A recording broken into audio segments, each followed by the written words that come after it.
Carl and Damon here from Brrraains A Head-Banging Life, gbhblofficial for short, and it is of course they made what into a TV series, staring down the barrel end of Castlevania.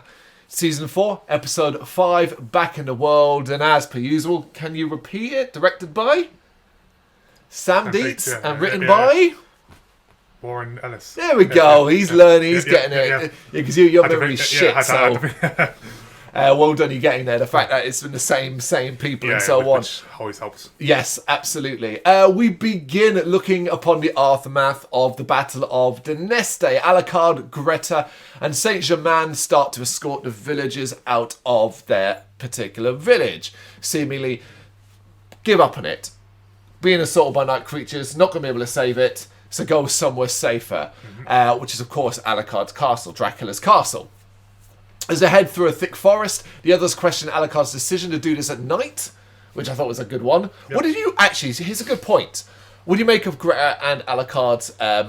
relationship, sort of... Back and forth, I love it, Joe. I love it because, you know, from the last couple of episodes, obviously, I thought that this...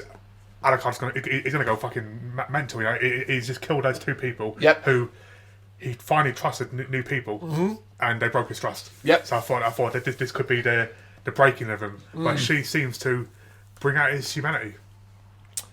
Yeah. What do you make of the possibility? And I'm not saying I think this, but you can certainly see this, that the whole angle regarding Alucard's trainees is effectively pointless because it doesn't really change or affect anything in his story in a way. Like, aside from making some good scenes and stuff like that, if all of that had been removed and we just knitted the bit before to this part or this part of the story, would it really matter? I mean, for me personally, it's sort of like they might have like missed an episode in between that, with maybe Alucard going a bit angry, smashing things up, you know, or whatever, like because he's been betrayed or whatever, and then maybe he gets the horse arrives, and then maybe he's like, okay, I'll give it another go or something like that. But it does seem like they kind of rushed that bit, or just threw that episode in just for like a bit of fun. What if? Yeah. No, it's possible. It's not necessarily what I think, but it's certainly a Castlevania, while as great as a show is overall, it's not above criticism. Yeah, of course. And I do wonder, should I say, that does feel a bit pointless now. So discuss what may happen, and Greta also reveals that she doesn't trust Saint Germain, basing it off the stench of bad magic from him, which he kind of, in his Saint Germain way, fobs off overhearing them. Yep. Still one of the best characters to show. When they introduced him, it was like, okay, here's a new character, and he's become such a major player. But everything in the season revolves around him. We know there's a mystery around him because we haven't had the answer of how he got out of... Well, we do know who he met inside the Infinite Corridor, but where does that go? Alone, Saint Germain and Alucard share a moment about loss, which I thought was sweet. And Alucard's kindness seemed to surprise Saint Germain. I thought this was really important because they're wary, the showrunners, the writers, of... They have to use Saint Germain in a way, but it's like, is he a villain in the conventional sense? He isn't necessarily... His reasoning is flawed for what he is planning or what he may do. Obviously, because it's selfish based. But love and grief can drive people to do insane things. It makes you blind, and it does. Make you blind, there you go. And he honestly doesn't believe he's doing anything wrong. He thinks he's doing it for the greater good. He doesn't. I don't think he. Well, of course, he can't foresee what will happen. But the group are then ambushed by night creatures, which Alucard fights. Classic Castlevania fighting. Although it's interesting because it's like jumping through the trees and there's all these elements. Some interesting looking night creatures too. Yeah, I mean, you get to see again, obviously, Alucard's full range of skills and abilities. He seems almost unbeatable. Yes. At Carmilla's castle, Hector's working on creating night creatures while Lenore watches. Talk about an area that's treading water. This is treading water, but it is for a reason because. I get it. You couldn't really progress this until you got to a certain point. So they kind of held fire and kept it more focused on Lenore and Hector, who are always good to watch with their banter. After creating one, Lenore tells Hector that she finds the process blasphemous. Frustrated, she sends the guards out and reveals to Hector of Carmilla's scheme to dominate the world. She also revealed that she's concerned about the scheme and that Carmilla has used it the same way Dracula used Hector. So, there's loyalty still there, but it's just a frustration, particularly that she's concerned about her place in the world now. Yeah, well, effectively, she's saying, well, what I've got is basically that once this is all done, I'm basically useless. Yeah, because I'm a peacemaker, and if, there'll be no peace needed. Yep. In the forest, the fight continues with Greta giving off a rousing speech that brings the villagers into it. It is a bloody battle, but they're able to kill the night creatures. After the battle, they continue, and Greta and Alucard start to bond. The route through the forest is fight after fight. Obviously, it's a dangerous place, and we see that Saint Germain is concerned that his plan may fail because of the night creatures in their path. So like, okay. Yeah. Oh, they're taking down a big lad. That's how I call these bigger ones. Massive, big lad. Dawn breaks and they finally arrive at the castle. Saint Germain in particular is taken in by the castle, but I did like the fact that Greta... No. She what it seems... You know what it is? She doesn't respect vampires. Yes. Like, she hasn't got that awe. Because that's what vampires almost rely on. Yeah, exactly. It's that, like, be in awe of me. I'm better than you. Exactly, we'll see that with certain characters in this who think they're better. Fuck. But we'll see that with certain characters in this that do think they're better and so on. So in Targa Vista now, Cypher and Trevor talk. Again, treading water. Mm-hmm. She's concerned that the people of the town aren't living anymore, that they're not rebuilding or thinking straight. She confronts some of them about where they stored their food, and one points at Zamfir.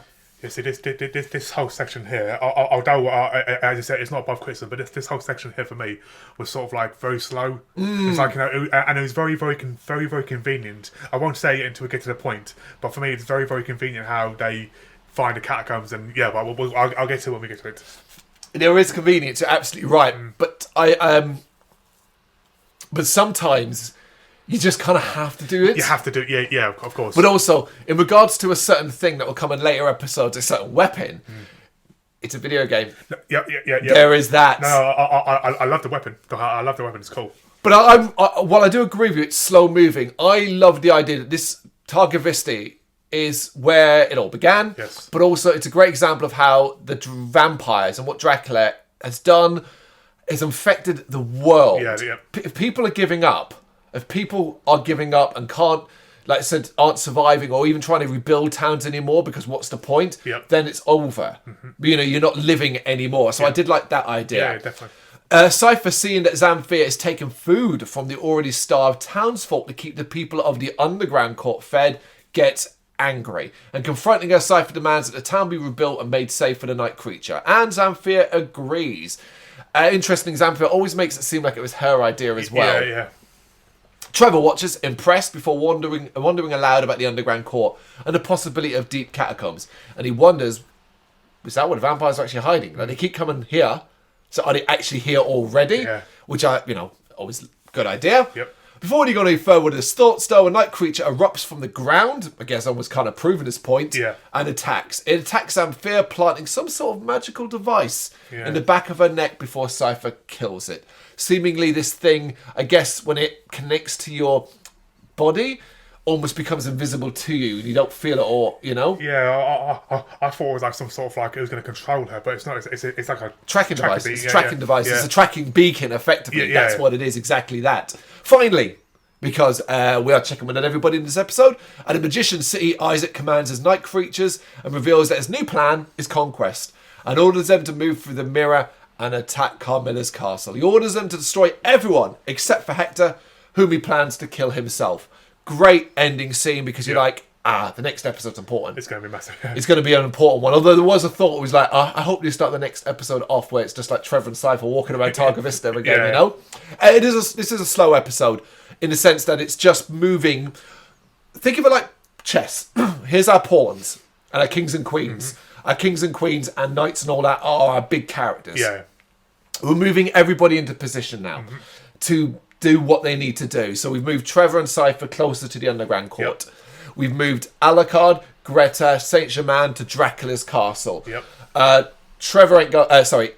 Hector isn't going anywhere at the moment. No. But where they're sitting pretty in their castle at the back behind the pawns, what they've allowed is themselves to be surrounded by Isaac and his troops. I like the fact that obviously it was always a wonder of how they're all going to get there. How are we going to get everyone together? But obviously, we all know about obviously the magic mirrors. And to be fair, transportation mirrors have been used since the very start. I mean, Dracula sent Isaac through one Yeah, exactly. to save his It's life. not like, oh, this is just something that's popped up, and this is the Like, it's an easy convenience. convenience, Exactly. So like another good episode. Nothing really much to go in depth on. It is a middle episode of a season, moving everyone into place for the big set of final episodes. It is episode 5, Back in the World, season 4 of Castlevania. Got any thoughts that you know what to do? Let us know in the comments. Thank you very much for watching. If you'd like to see more content like this, please consider hitting the subscribe button. It is gratefully appreciated. You can find us over at gbhbl.com, our full website where reviews, news and so much more goes up daily. We're also on all social media platforms: Facebook, Instagram, Twitter, Threads, at GBHBL. Just search for GBHBL and you will find us out there. We also have merchandise on sale. You can access the shop via the website.